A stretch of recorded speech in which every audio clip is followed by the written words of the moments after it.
Hello, everybody. My name is Erin Smith. I'm a professional tarot reader and an associate marriage and family therapist. Many of you already know that my primary area of interest when it comes to working with people is attachment oriented. Attachment being the way that all human beings formulate a sense of self, develop behaviors that help them orient out in the world towards relationships with others, but also in terms of how we explore our sense of purpose. So, attachment is ubiquitous to all people. Um, it happens automatically. It is a biological imperative because if we do not develop an attachment to our caregivers, in essence, we will die. If our caregivers do not take care of our needs in some pretty basic ways, we just won't survive. And so, what happens is that at this very early stage of development, around the age of 1, we experience the conditions in which we're raised as being either life-threatening or life-affirming. And depending on what our experience is, we begin to formulate certain behaviors to try to elicit closeness. Okay, so I'll give you an example because it can be very theoretical. Let's say that as an infant, your one way of expressing a need, which is to cry, essentially, to let your caregivers know that you're hungry, that your diaper needs changing, that you are uncomfortable in the position that you're in. Remember, keep in mind that you cannot do any of these things for yourself in infancy. You are completely dependent on your caregivers to tend to these needs. So let's just say that you expressing a need through crying elicits a kind of angry or fearful response from your caregivers. They can't tolerate the sound of your crying. It is so enormously dysregulating that they get angry, they lash out, they hide from you, they ignore you. And so the experience of the infant in that state is one of sheer terror. This terrible intuitive realization that no one is coming, or in fact, even worse, that maybe you will be punished or rejected for having this need. And so what happens is you automatically develop a suppressive awareness of your emotional state. You stop crying. You stop crying because it's your best chance at your caregiver coming back and tending to you. If they cannot meet your needs based on your emotional expression, you stop having the emotional expression. This is not a choice. Okay, let's be really clear about this. We don't choose this rationally or consciously because at the time that we are developing our attachment strategy, we're pre-verbal. We are operating entirely out of the unconscious. Everything is a felt sense. And so it's one of the reasons why people struggle so intensely with relational dynamics. Like, if your needs weren't met in a good enough way, all the research shows, and some of this is anecdotal research, right? This absolutely tracks with my own personal experience as an adult human being. I mean, there's a really good reason for why I have been so drawn to studying attachment because it made so many things in my own life make sense. So we're not choosing the way to be or the way that we think of ourselves on a deeply held unconscious level. It is embedded. It's embedded in the felt sense of self, in the feelings that we derive when we are vulnerably interacting with other people, that these are unconscious reactions to conditions that happened at a time where we really don't have access to those memories. We don't really develop a narrative sense of self until around the age of 4. So we're operating out of a core wound when we see these certain relational patterns that are disruptive in our friendships, within our families, within our romantic partnerships. And so beginning to develop an awareness of that, and certainly one of my mentors in this process of studying attachment, his name was Daniel P. Brown, and he was both a psychotherapist and an advanced meditator. And he wrote a seminal textbook on attachment disturbances and developed with his colleagues a method for attachment repair, which spoke directly to the unconscious.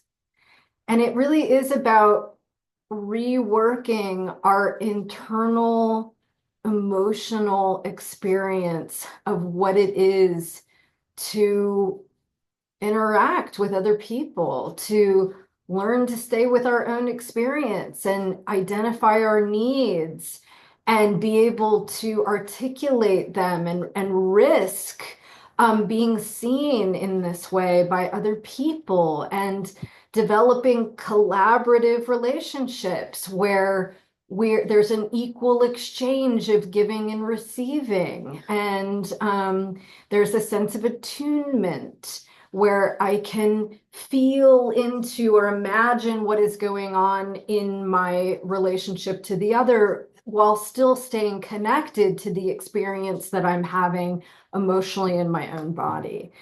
Again, like these are sort of basic things that if you grew up in a secure household, you just intuitively know how to do it. It was modeled for you. You internalized it in a deep way, and relationships consequently are kind of easier. They go a little more smoothly.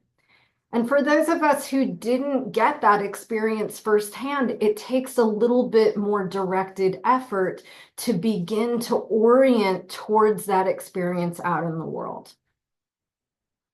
So I'm basically making this video today because tomorrow is Valentine's Day. And aside from being,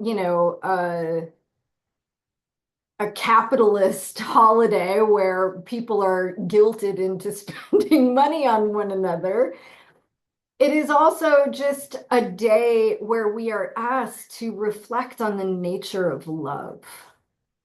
What does that look like? What does that mean?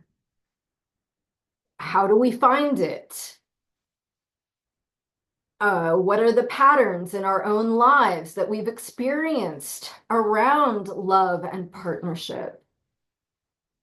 And so I thought I would make this video to explore what spirit would have us know at this time on this day about orienting ourselves towards the highest quality of love. What insights do we need in order to move in the direction towards equal partnerships? So I'm going to do my thing. I'm going to go silent. I'm going to concentrate while I shuffle, and I will be with you momentarily.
I'm just going to say a prayer over these cards.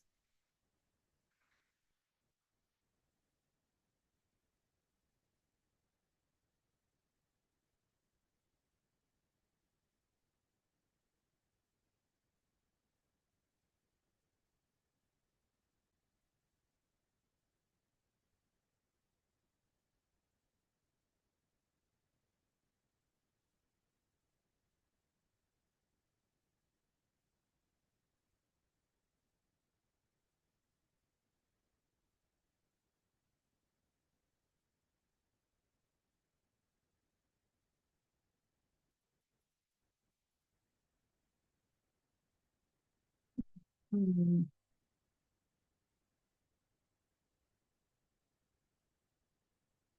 mm, mm, mm.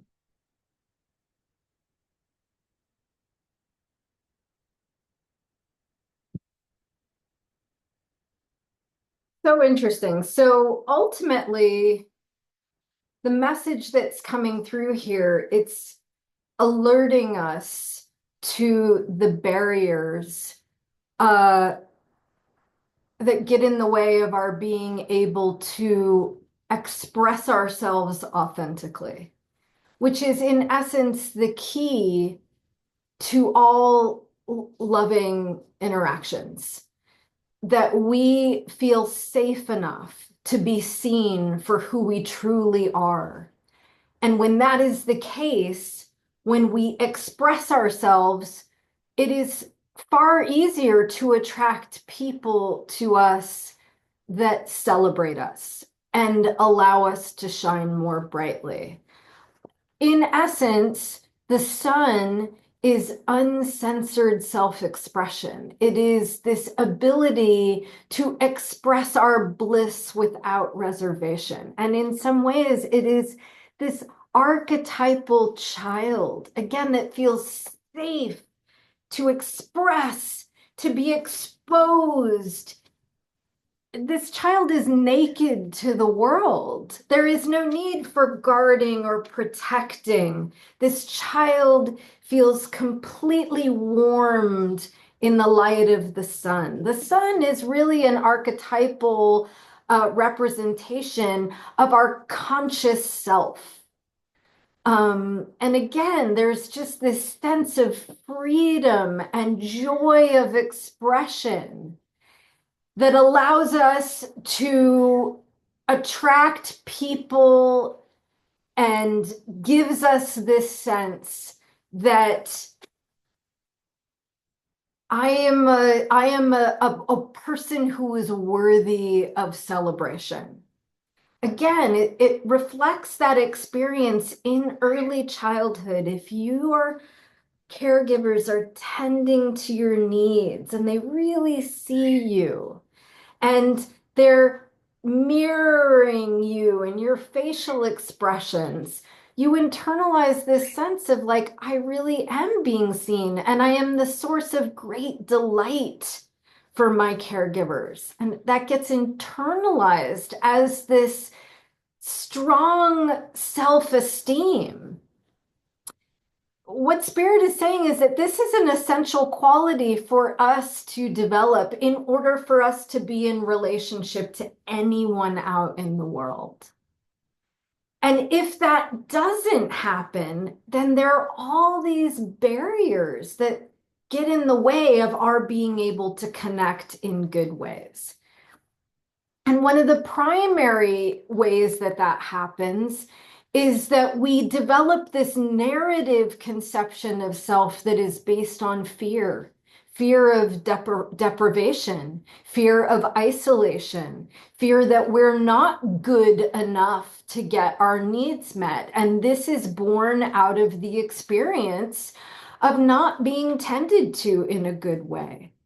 It is so terrifying. Again, it's not the same as being a full-fledged adult and being in a relationship where somebody isn't seeing you accurately or meeting your needs.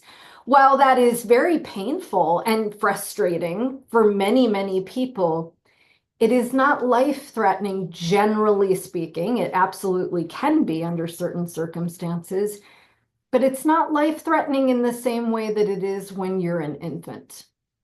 Because again, there are just all these studies that have been done in institutions like orphanages, where children were cared for in the basic ways of being fed or being clothed, but they were never held. They were never given any kind of emotional comfort and soothing.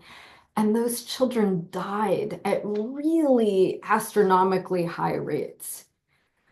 The Eight of Swords is literally the scary stories that we tell ourselves that have absolutely no basis in truth. But when we believe it, it becomes like a prison of our own making. We cannot act to good purpose so long as we are operating out of this. This is sort of like a freeze response. We're convinced that we are unlovable and it is not possible for us to get our needs met. So we can't take any kind of action to orient out in the world towards people who actually might celebrate us, who might see us as a bright light. That feels like such an impossibility, or we think it is an impossibility. And so we shut down. We become isolated. We only listen to this narrative that is churning on the inside of our minds. So the Eight of Swords is indicative of this narrative about what it means to be us in the world and what is possible in relationships, that's born out of a really old experience that may not be an accurate depiction of what life is like for you as an adult, right? At one time in life, it may be that there was a fear or a threat of not getting your needs met that was devastating and debilitating. But as adults, we have an opportunity to formulate a new internal working model of attachment, one that is based on the present moment. And again, it requires us to connect more deeply with an authentic expression of self and to begin to lay down the groundwork of safety for this kind of self-expression. Um, Another byproduct of not getting your needs met is to become overly self-reliant. This is very typical of people who have avoidant attachment as children. In essence, they learn that no one is coming, no one's going to help you. Again, there is this automatic sort of response of suppressing awareness of your emotions. And in order to instill in your life a sense of like efficacy, you learn to explore. You turn off your attachment system and you turn on your exploratory system. So oftentimes people who have avoidant attachment as children and dismissing attachment as adults have difficulty connecting emotionally in relationships. They have a difficult time feeling their own feelings. And consequently, they have a difficult time attuning to the feelings of others. But they also tend to be very accomplished people. They get a lot done. They are effective at, it's one of the ways that they learn to transact getting their needs met. I am going to be wildly accomplished. I am going to go out in the world and explore. And that is how I'm going to derive some sense of self-esteem. And again, what I'm going to suggest is that to some degree, this is a great skill to have, to be highly effective, to know how to get things done, to take on a lot of responsibility. It's sort of like the Ten of Wands is like, if I don't do it, no one else will. So it's this kind of taking on more than your fair share. And ultimately, what the Ten of Wands wants us to know is that no human being is an island. We are social creatures. We need one another. We need to live in cooperative communities in order to live in a healthy way. Ultimately, look at our figure. He is being crushed under the weight of that much responsibility. That when this guy comes up in readings, I always say to people, you have to put some of that weight down. You have to learn how to ask for help. And again, this can be terrifying if you are a person who's been shown time and again that no one is coming to help. It can be excruciatingly vulnerable to ask for that help. And yet, this is what Spirit is saying, is that in order to experience love, we have to begin to open up to this idea of collaboration. That maybe we don't have to be self-supporting, self-sustaining at all times. So another aspect of this, the Five of Wands is like discord, chaos. It's this sort of like disorienting energy that feels like anger or distress. It can be about not being on the same page, working at cross purposes with other people. There's a kind of conflicted energy to the Five of Wands.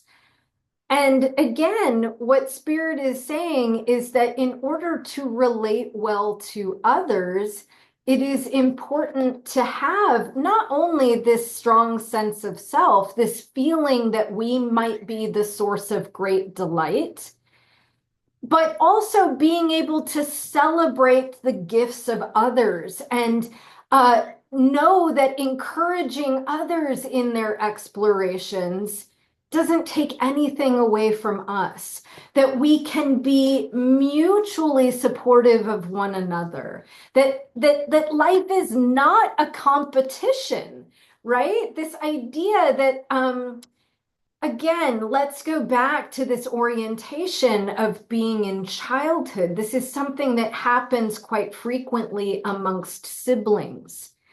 That if you live in a household where there's only so much time and attention for you to receive from your primary caregivers, and then there's all of a sudden a new baby, and that means even less attention for you.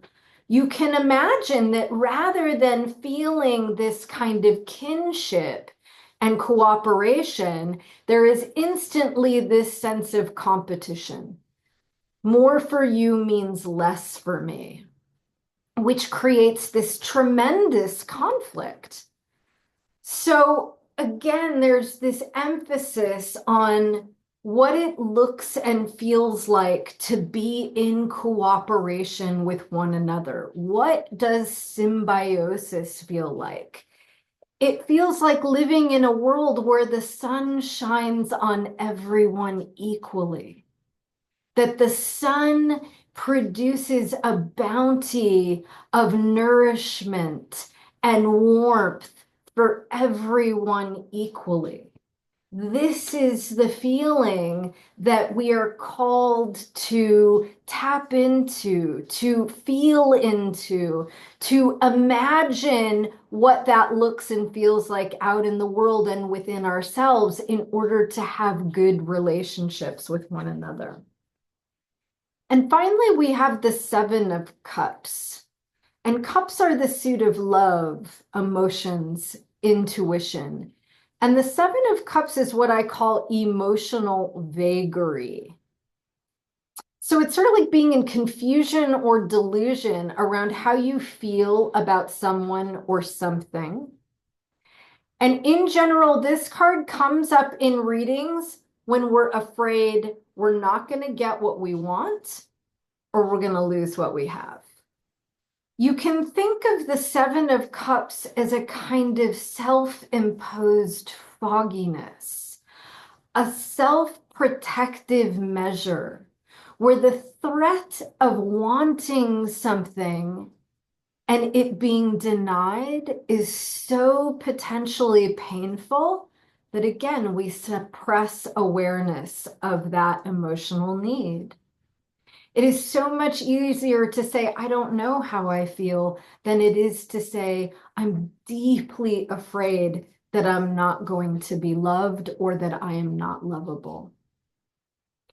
So the Seven of Cups is asking us to begin to get clear, to again imagine what it might look and feel like to be in a relationship with ourselves and others that is mutually supportive.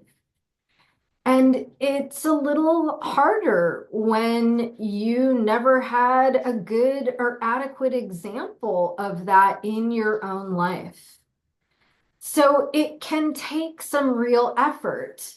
The type of attachment repair that I learned from Dan Brown was about envisioning ideal parents that give you the kind of comfort and soothing, the kind of sensitive attunement, the kind of protection and safety, and the kind of expressed delight that would produce a secure attachment.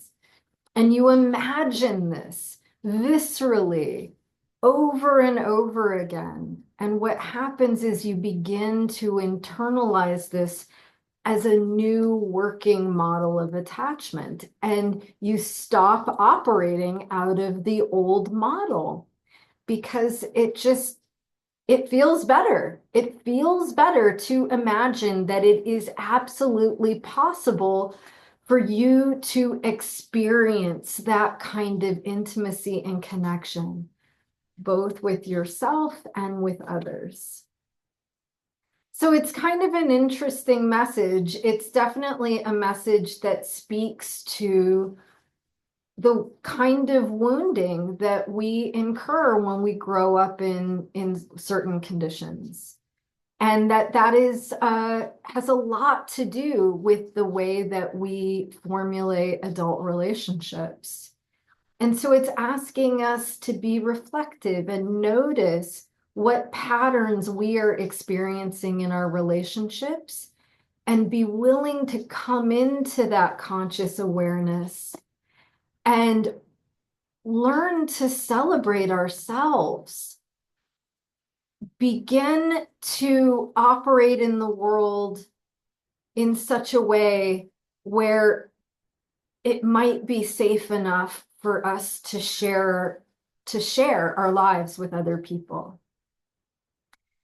So I don't know. I hope that this message finds you well. I am wishing you all great love and connection, whether you're in a partnership or not.